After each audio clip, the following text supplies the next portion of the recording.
As Christians, we are taught to believe that every bad thing that happens comes from the devil. But what if the devil works for God? What if Satan is on the payroll? Did it ever occur to you that maybe Satan has a job to do? Perhaps the devil is authorized to execute judgment on behalf of God. In this sense, the devil might be the number one employee in the kingdom of heaven. He gets to tempt everyone, and when people succumb to that temptation, he gets to punish them for their wrongdoing. And even better, he gets to prosecute you in the heavenly court. The Bible refers to him as the accuser of the brethren, the one who bringeth about a railing accusation. This means he is going to present a case before God to convince the jury that you belong in jail. So what a job. Tempt people, watch them struggle with that temptation, wreak havoc in their lives, and then record their shortcomings as evidence to be used against them in the afterlife judgment. So if God controls the devil, now we know that all bad things that take place have to be authorized by God. See, you can only have one school of thought. Either you are of the belief that it's God versus the devil, or you believe that it's God who controls the devil.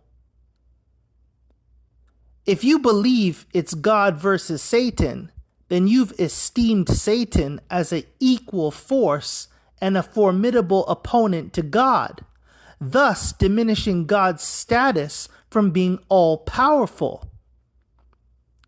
But if you believe God controls the devil, then this puts you in a bit of a quandary, because now you have to accept certain events as God's judgment.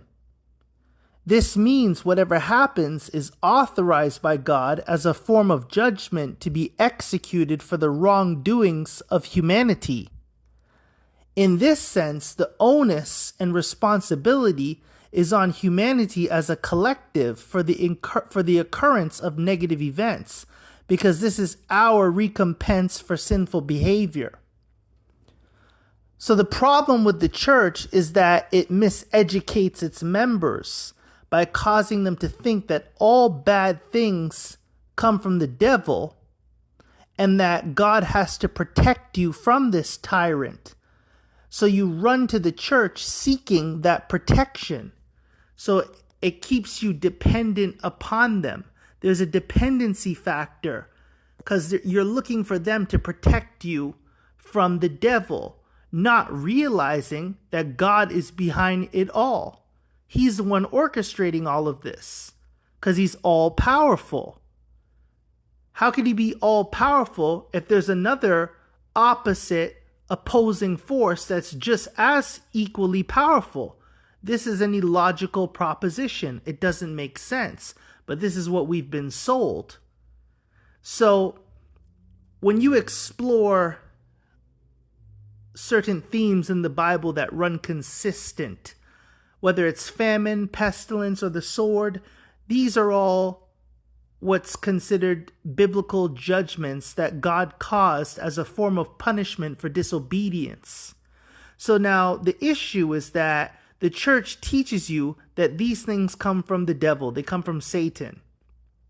Because the church wants you to mistake God's judgment for Satan's attack.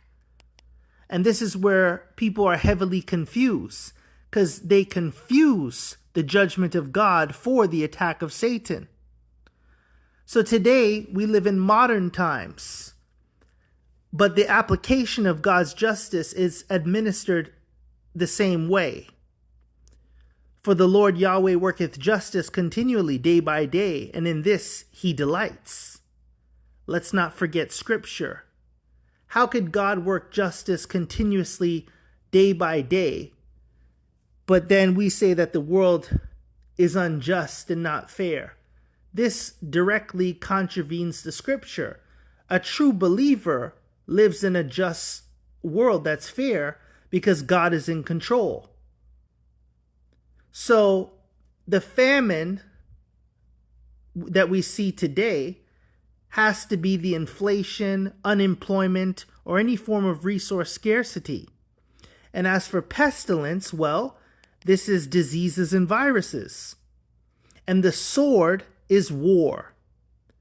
So these are just the ancient way of saying what applies today as resource scarcity, diseases, and warfare.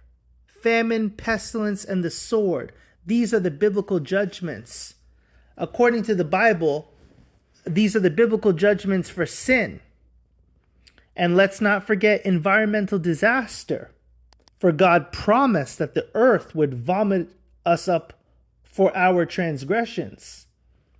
So the only way to reverse these punishments is for a shift in morality on behalf of the collective. Otherwise, we will continue to experience punishment and keep blaming the devil, when in fact the only devil is the innate, inherent, sinful nature of humanity.